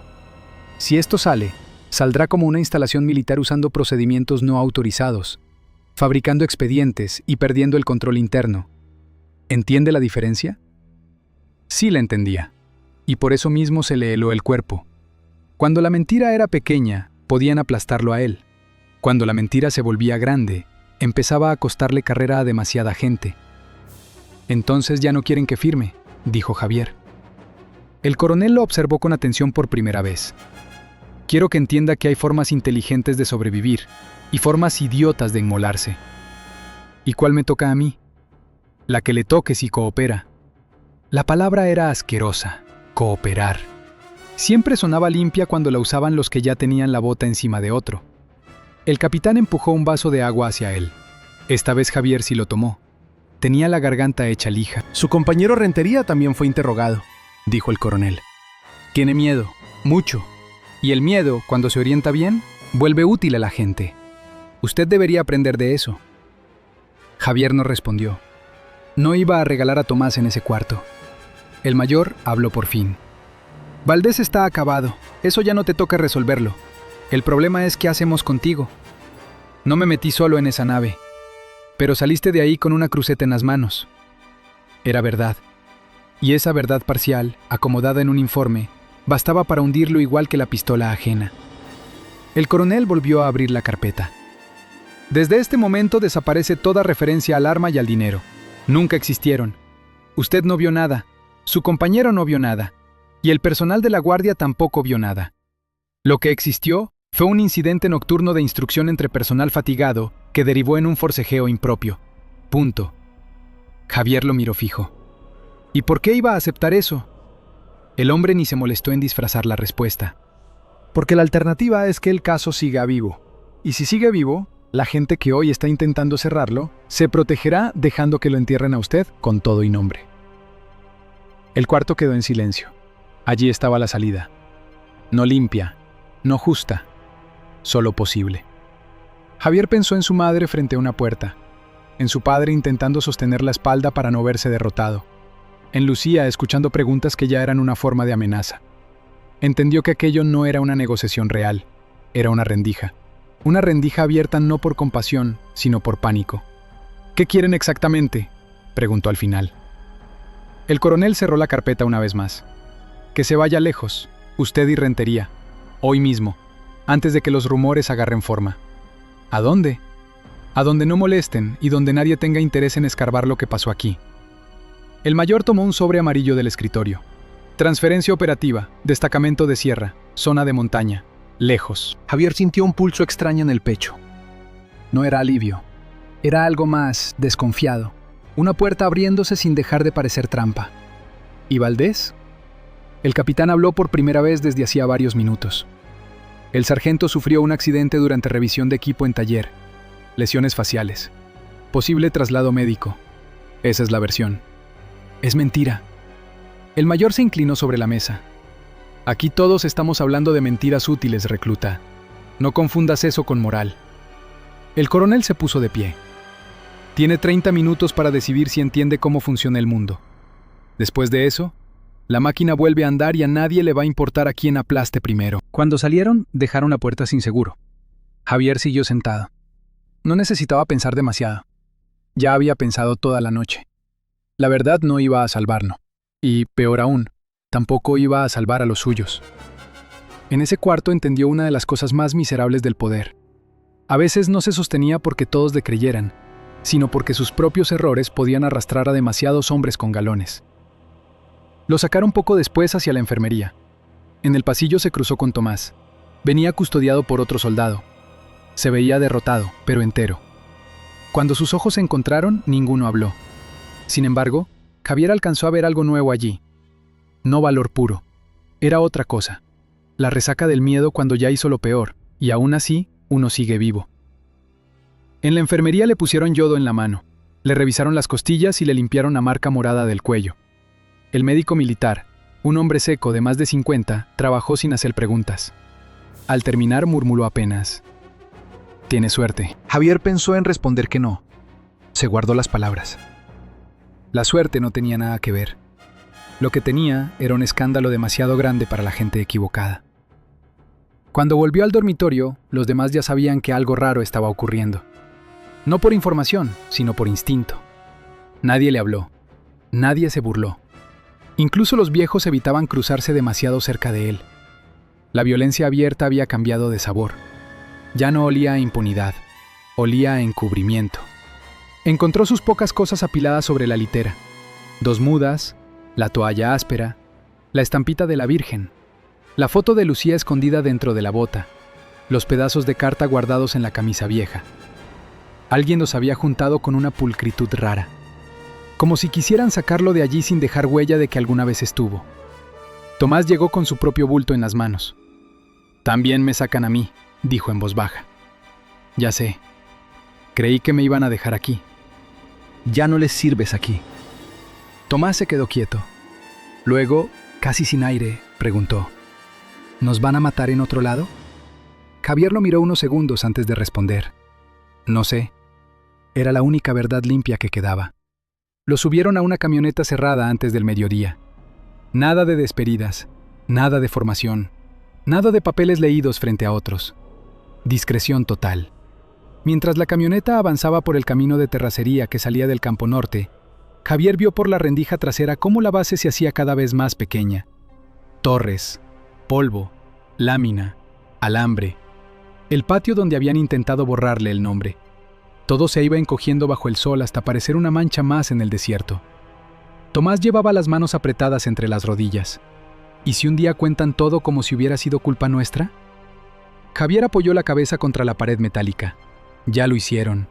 La camioneta dio un salto en un bache. Afuera el paisaje cambiaba poco, pero dentro de Javier algo sí se estaba moviendo. No era paz. Era la certeza amarga de que el Campo Norte no lo había soltado por humanidad, ni por justicia, ni porque alguien hubiera reconocido su inocencia. Lo soltaba porque había llegado a un punto donde la verdad les costaba más que la mentira. Nadie quería investigar, nadie quería explicar, nadie quería que nadie supiera lo que podía pasar adentro cuando el uniforme se convertía en coartada. Nadie debía saberlo. Esa era la verdadera orden. Y, sin embargo, mientras la camioneta los alejaba de la base, Javier entendió que había algo que ya no iban a poder borrar del todo. No el expediente, no la noche del taller, no la marca del cinto. Había otra cosa. Tomás había entrado. Los guardias habían visto. Los oficiales habían tenido miedo. El Campo Norte seguía en pie, pero ya no parecía invencible. A veces, eso era lo más cerca que uno podía estar de una victoria. El traslado duró casi 2 días. Los sacaron del desierto y los fueron empujando cada vez más al sur, hasta que la tierra se volvió montaña. Primero carretera, luego brecha, al final una pick-up que subió entre barrancas, pinos y neblina. Javier perdió la cuenta de los pueblos. A ratos veía techos de lámina, perros dormidos junto a una troca oxidada y mujeres con rebozo cargando leña. Después otra vez puro monte. Llegaron al anochecer. El destacamento era pequeño, clavado en una loma de la sierra. 2 barracas, una cocina de bloc, una antena de radio, un corral para mulas y una caseta desde donde se veía un valle entero cubierto de pinos. El aire era frío y limpio. No olía a miedo ni a grasa rancia, sino a leña húmeda, café y tierra mojada. A Javier ese olor le dolió más que los golpes. En el Campo Norte el cuerpo se había acostumbrado a respirar poco, como si el aire siempre perteneciera a otro. Allí entraba hondo, helado, casi demasiado vivo. Le recordó que seguía entero. Los recibió un sargento de barba entrecana llamado Beltrán. No traía la calma venenosa de Valdés. Parecía cansado, pero de un cansancio limpio. ¿Morales y Rentería? Sí, sargento, contestó Tomás. Beltrán bufó. Aquí no me anden temblando por gusto. Si hacen bien su chamba, nos llevamos en paz. Si hacen pendejadas en el monte, se nos muere alguien. Bajen sus cosas, todavía alcanzan frijoles. Eso fue todo. Ningún discurso, ningún apodo, ninguna amenaza. En el comedor no había mesa de viejos y mesa de nuevos. Todos comían del mismo perol. Nadie le quitó a Javier la mejor tortilla. Un cabo de Zacatecas le pasó café sin pedir nada a cambio. A Tomás le sirvieron un plato extra de caldo porque traía la cara de susto pegada al cuerpo. Nadie se burló. Aquella noche Javier casi no durmió. No porque esperara pasos junto al catre, sino porque el silencio era otro. En el Campo Norte, el silencio cargaba dientes apretados y respiraciones fingidas. Allí era viento golpeando las tablas, una mula sacudiendo la campana, un perro ladrando lejos. Sonidos de un mundo que no intentaba tragárselo. Se levantó antes del toque y salió envuelto en la cobija. Desde la loma se veía el valle hundido bajo la niebla. Un soldado estaba de guardia, con el rifle terciado y una taza humeante en la mano. «Bonita vista, ¿eh?», dijo sin voltear. «Sí. Soy Cárdenas. Aquí uno aprende que el peor enemigo no siempre trae uniforme. A veces es el barranco, a veces la lluvia». Javier miró la línea oscura de los pinos. «Y a veces sí trae uniforme». Cárdenas lo vio un momento y solo asintió. La rutina del destacamento era dura, pero tenía sentido. Patrullas por veredas cerradas, revisión de radios, guardias en puntos altos, apoyo a ranchos aislados cuando se les caía un puente o se enfermaba alguien.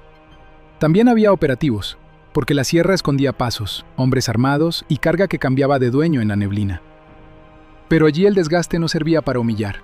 Servía para que nadie se muriera al bajar una cañada o al meterse en una noche de lluvia sin rumbo. Beltrán lo dijo la primera mañana. Aquí no me importa quién grite más. Me importa quién cuide su arma, quién comparta agua y quien no se raje cuando toque cargar a otro. Lo demás es ruido. Tomás tardó más en creerlo. Los primeros días se movía encogido, como si esperara el golpe detrás de cada orden. Si alguien le pedía la cuerda, corría blanco de miedo. Si tenía que hablar por radio, se le amarraba la lengua. Beltrán lo observó y una tarde lo llamó aparte. Rentería, acá no estás en esa porquería de donde te mandaron. Si haces mal una cosa, se corrige. Nadie te va a pedir que laves ropa ajena por una hora de sueño. ¿Entendiste? Tomás tardó en asentir. Sí, sargento. Más despacio. Aquí no se contesta con miedo. Aquella frase se le quedó a Javier metida en la cabeza. En el Campo Norte, todos contestaban con miedo, hasta cuando gritaban. Allí la voz servía para avisar, pedir apoyo, salvar a otro. La primera patrulla larga les tocó bajo lluvia. Salieron 6 hombres antes del amanecer y caminaron horas por lodo y piedra, buscando una vereda usada por traficantes. No encontraron gente, pero sí huellas frescas y una fogata muerta entre los helechos. En una subida Tomás resbaló. El rifle se le fue de lado y él quedó colgando de una raíz, con medio cuerpo hacia la barranca. Javier fue el primero en tirarse al suelo para agarrarlo del arnés. Cárdenas sujetó a Javier por la cintura, y Beltrán clavó las botas mientras otro soldado lanzaba la cuerda. Todo pasó en segundos. En el Campo Norte ya sabía lo que habría seguido. La burla, luego el castigo, después el uso del accidente para alimentar el miedo. En la sierra no hubo nada de eso. Cuando sacaron a Tomás y lo acostaron en el lodo, Beltrán solo revisó que no tuviera huesos rotos. Respira, ya pasó. La próxima, mira dónde metes el pie. Tomás estaba temblando. Lo siento. No me pidas perdón, aprende. Y siguieron caminando. Aquella noche, junto a la estufa de leña, Tomás no dejaba de verse las manos. Pensé que me iban a reventar por caerme, dijo. Yo también, admitió Javier. ¿Y no pasó? No. Tomás tardó un rato en hablar otra vez. Entonces sí existe otro modo. Javier miró la llama. Sí, pero a veces uno tiene que salir del infierno para acordarse. La sierra empezó a hacerles algo por dentro. No de golpe. El miedo no se iba como se seca una camisa al sol. Se iba más lento, como se levanta la niebla. Primero Javier dejó de despertar con el puño apretado. Luego dejó de mirar cada sombra del barracón como si escondiera una trampa. Después volvió a comer sin tragar a la carrera. Un día se descubrió silbando bajito mientras engrasaba una bisagra del depósito. Eso le dio rabia y alivio al mismo tiempo. Beltrán empezó a confiarle tareas reales. Lo puso a reparar una planta de luz, soldar una reja rota y remendar una estufa de campaña. Cuando vio cómo trabajaba con el soplete portátil, soltó una risa. Con razón te traían de encargo allá abajo. Un hombre que sabe hacer cosas siempre les estorba a los pendejos. Javier no respondió, pero esas palabras le calentaron algo que llevaba meses entumido. Ya no lo miraban como expediente ni como problema. Lo miraban como útil, como hombre. A Tomás le pasó algo parecido con la radio. Descubrieron que tenía buen oído para sacar mensajes de la estática y mejor memoria para rutas y nombres de ranchos perdidos. Cárdenas empezó a enseñarle mapas y coordenadas. Al principio Tomás pedía permiso hasta para tocar la brújula. Unas semanas después, ya discutía si una brecha bajaba al arroyo seco o torcía hacia otra cañada. Una tarde llegó al destacamento una niña con fiebre, cargada por su abuelo desde un caserío lejano. El enfermero estaba afuera y el radio apenas agarraba. Beltrán ordenó bajarla de inmediato hasta el camino donde pudiera levantarla una camioneta del municipio. Javier y Tomás se ofrecieran. Caminaron bajo lluvia fina durante horas. La niña ardía envuelta en una cobija. En una bajada, Tomás acomodó la carga, le puso encima su impermeable y siguió con la camisa empapada sin quejarse. Cuando entregaron a la niña, el abuelo tomó la mano de Tomás entre las suyas y le dijo algo en su lengua. El muchacho no entendió las palabras, pero entendió el peso. De regreso, caminando entre pino mojado y neblina, Javier lo vio distinto. No era valentía de película. Era otra cosa más difícil. La dignidad regresando al sitio de donde el miedo la había corrido. Ya no te veo igual, le dijo al hacer una pausa. Tomás se acomodó la correa del rifle. Yo sí. ¿Para mal? Tomás pensó un poco. No, solo que todavía no me acostumbro. ¿A qué? Tomás soltó una risa cansada. A que no me traten como basura. Pasaron las semanas. El invierno entró con escarcha en los tambos y viento cortante en las guardias altas. A veces el destacamento parecía colgado del puro aire. Pero Javier empezó a sentirse allí menos preso que en cualquier otro lugar desde Monterrey. Una mañana, al volver de guardia, encontró sobre su catre un sobre arrugado con su nombre completo. Se quedó mirándolo tanto que Cárdenas tuvo que darle un empujón. «Ábrelo, hombre, no muerde». La carta era de Lucía. Decía que su madre y don Ramiro seguían preguntando por él, que nadie explicaba nada, que al fin un soldado en Chihuahua les había dicho solo que estaba en zona de servicio.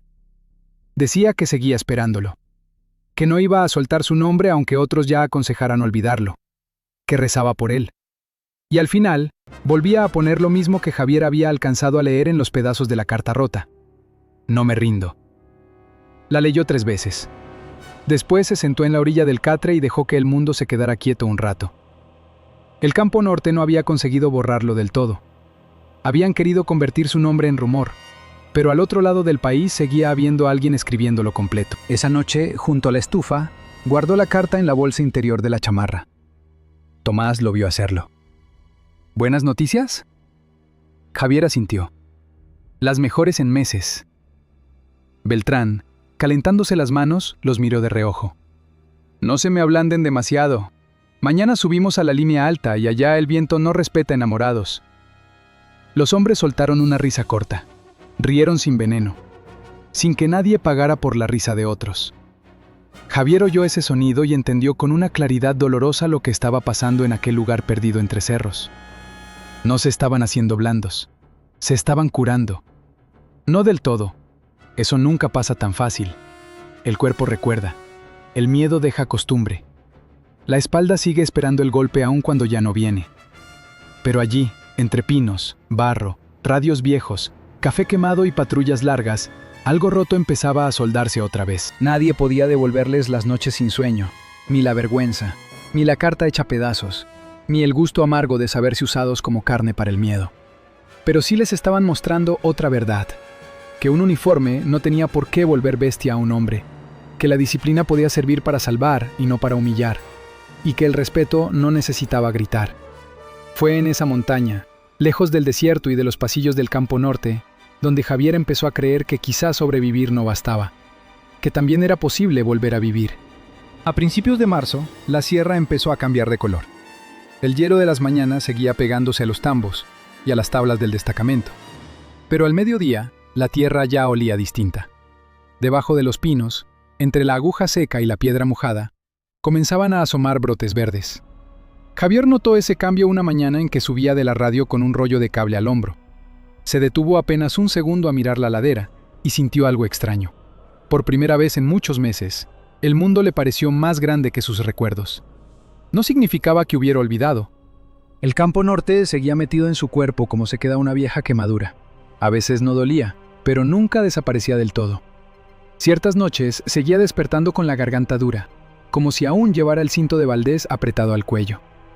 A veces, si una puerta se cerraba de golpe, el pecho se le iba hacia atrás antes de que la cabeza entendiera dónde estaba. Y Tomás, aunque ya hablaba más firme y caminaba sin encogerse, todavía tenía días en que se disculpaba por cosas que nadie le estaba cobrando, pero la sierra iba haciendo su trabajo despacio. Beltrán empezó a mandarlos juntos a patrullas largas, casi siempre con Cárdenas o con el enfermero del destacamento. Javier reparaba radios, soldaba bisagras, enderezaba puertas y remendaba lo que hiciera falta. Tomás ya no era el muchacho que lavaba ropa ajena por una hora extra de sueño. Se volvió bueno leyendo el monte. Descubría huellas, recordaba atajos y tenía una forma paciente de escuchar la estática del radio hasta encontrarle sentido. Entre los dos se había formado una confianza rara, sin discursos. No eran amigos de esos que se cuentan la vida, eran otra cosa más dura, 2 hombres que se habían visto rotos, y aún así no habían soltado al otro. Una tarde, después de bajar víveres a una comunidad del fondo del valle, Beltrán los llamó a la oficina. Era un cuarto mínimo, con mapas en la pared, un escritorio rayado y una cafetera vieja que hervía siempre de más. El sargento tenía un sobre oficial en la mano. «Morales», dijo, «esto viene de Monterrey». Javier sintió que el aire se detenía. Tomó el sobre con cuidado. La letra del frente no era de Lucía, era de don Ramiro. Se quedó varios segundos mirándolo antes de abrirlo. Dentro venían 2 hojas dobladas y una estampita de San Judas. La carta olía a casa, a cajón guardado, a manos conocidas. Su padre escribía poco, como hablaba. Decía que doña Teresa seguía rezando por él todos los días. Decía que Lucía no se había movido. Decía también algo más, que un exsoldado había llegado unas semanas antes al taller de don Efraín a pedir trabajo, con la mandíbula mal soldada y una cicatriz nueva en la mejilla. No duró ni un día. Tomaba pastillas fuertes, se desesperaba con cualquier ruido, y no podía cargar peso porque le temblaba un brazo. Se llamaba Rubén Valdés. Javier leyó esa parte 2 veces. Su padre no daba detalles por morbo. Los daba como quien informa del clima. No era hombre ya de asustar a nadie, escribió. Más bien parecía uno de esos perros que un día mordieron mucho y luego se quedan flacos, mirando la calle sin saber por qué ya nadie les teme. Javier dobló la carta despacio. Beltrán lo observó desde atrás del escritorio. ¿Malas noticias? Javier negó con la cabeza. No más noticias. Salió de la oficina sin explicar más. Caminó hasta la parte alta de la loma, donde arrancaba el sendero del mirador. Allí se sentó sobre una piedra plana, sacó otra vez la carta y la leyó completa. Don Ramiro terminaba diciendo algo que parecía sencillo, pero no lo era. Un hombre puede perder fuerza, dientes, trabajo y hasta el habla. Lo que no se recupera fácil es el respeto cuando uno se acostumbró a comprarlo con miedo. Javier se quedó un largo rato con la hoja entre las manos. Había imaginado muchas veces qué sentiría al saber de Valdés. Durante meses creyó que, cuando ese momento llegara, iba a llenarse de una alegría negra, áspera. La clase de alegría que da haber caído al que antes pisaba a todos. Pero no fue así. No sintió compasión, tampoco gusto. Sintió algo más limpio y más frío. Entendió que el Campo Norte había sido el único lugar donde Valdés podía parecer grande. Allá abajo, protegido por el miedo de otros, por el silencio de los mandos y por un sistema hecho para doblar gente, el sargento había tenido tamaño de monstruo. Fuera de ese cuarto podrido, fuera de aquella maquinaria que le prestaba dientes, no era más que un hombre vacío, acostumbrado a mandar porque no sabía hacer nada digno con las manos. Un hombre tan pequeño que había necesitado uniforme, encierro y testigos inmóviles para parecer poderoso. Javier guardó la carta y bajó al destacamento sin decir palabra. Esa noche, Tomás lo encontró sentado junto a la estufa, mirando el fuego. ¿Pasó algo?, preguntó. Javier tardó en responder. Mi jefe me escribió, supo de Valdés. Tomás se quedó quieto. ¿Dónde está? En Monterrey. Estuvo, dando lástima. Tomás apretó la taza caliente entre las manos. Yo pensé que cuando supiera de él, no sé, me iba a dar gusto. ¿Y te dio? Tomás bajó los ojos. No, me dio coraje, porque todavía le sigo teniendo miedo en sueños. Javier asintió. Era la verdad más difícil. A veces el verdugo ya estaba caído y aún así seguía viviendo adentro de uno. Durante las semanas siguientes el deshielo ganó terreno. La neblina de la mañana tardaba menos en levantarse y las veredas ya no crujían tanto bajo la bota. En una patrulla hacia la línea alta encontraron rastros de paso recientes cerca de un cañón profundo. Beltrán decidió revisar la zona completa al día siguiente. Javier pidió ir. Subieron antes del amanecer. Iban Beltrán, Cárdenas, Tomás y él. El viento en la parte alta cortaba la cara, pero el cielo estaba despejado. Desde el borde del cañón se veía una herida inmensa, abierta entre roca, pino y sombra. Abajo corría un hilo de agua, que desde arriba parecía apenas una navaja de luz. Mientras los otros revisaban una vereda lateral, Javier se quedó unos metros atrás. Metió la mano dentro de la chamarra y tocó el bolsillo interior donde guardaba 2 cosas desde hacía meses: la carta de Lucía y una pieza pequeña de metal que había recogido del suelo del taller la noche del extintor, y el polvo blanco, el encendedor de Valdés. No era grande, metal oscuro, pesado, raspado en una esquina. Lo había conservado sin saber bien por qué. Tal vez como prueba muda de que aquella noche sí había existido. Tal vez porque una parte de él todavía necesitaba tocar algo real, cuando el miedo le decía que todo lo del Campo Norte parecía una pesadilla mal contada. O tal vez porque, en algún rincón, Todavía quería devolvérselo al mundo con un gesto que significara algo. Lo sostuvo en la palma.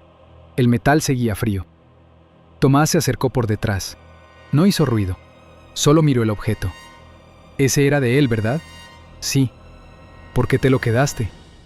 Javier tardó en hallar la respuesta exacta. Porque un tiempo pensé que mientras lo tuviera, también tenía agarrado algo de todo aquello. Como si no se me fuera a deshacer la cabeza si podía tocar una pieza. Tomás observó el cañón. ¿Y ahora? Javier miró el encendedor otra vez. Recordó el clic en los pasillos, en la oscuridad, en el taller. Recordó la forma en que ese pequeño ruido bastaba para tensarle los músculos y avisar que algo malo venía. Recordó también a Tomás entrando con el extintor temblándole en las manos. El polvo blanco, la hoja sin firmar, la camioneta alejándose del desierto. Todo eso estaba allí, pero ya no cabía en el encendedor. Ya no le pertenecía a ese trozo de metal. Ahora ya no necesito cargarlo. Tomás no dijo nada más. Javier dio un paso hacia el borde. El viento le pegó en la cara con fuerza. Por un segundo pensó en Monterrey, en Lucía, en don Ramiro enderezando la espalda para escribir una carta, en doña Teresa prendiendo una veladora, en Beltrán sirviendo café a todos por igual, en la niña con fiebre bajada entre lluvia, en Tomás aprendiendo otra vez a mirar de frente. Luego abrió la mano. El encendedor cayó sin ruido al principio.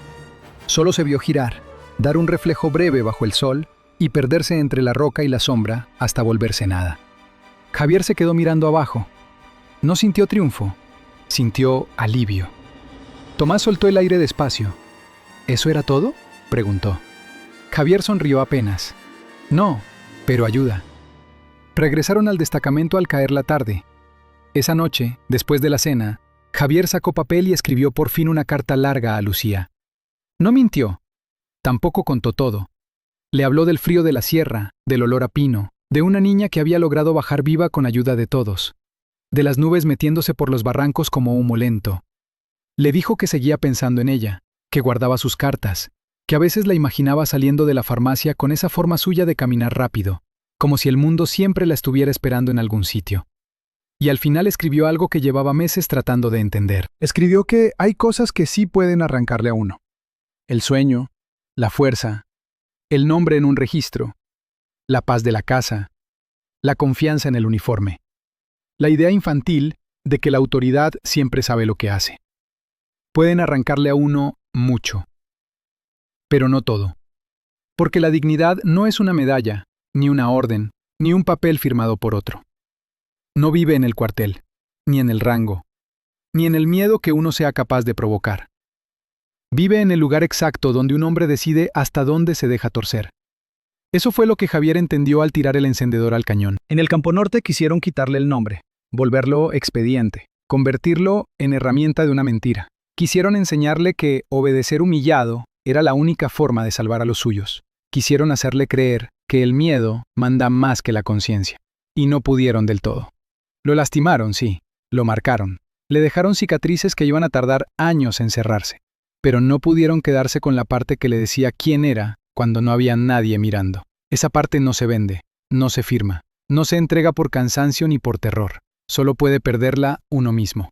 Y Javier Morales, en lo más hondo de la sierra, entendió por fin que, mientras un hombre conserve eso, todavía sigue siendo suyo.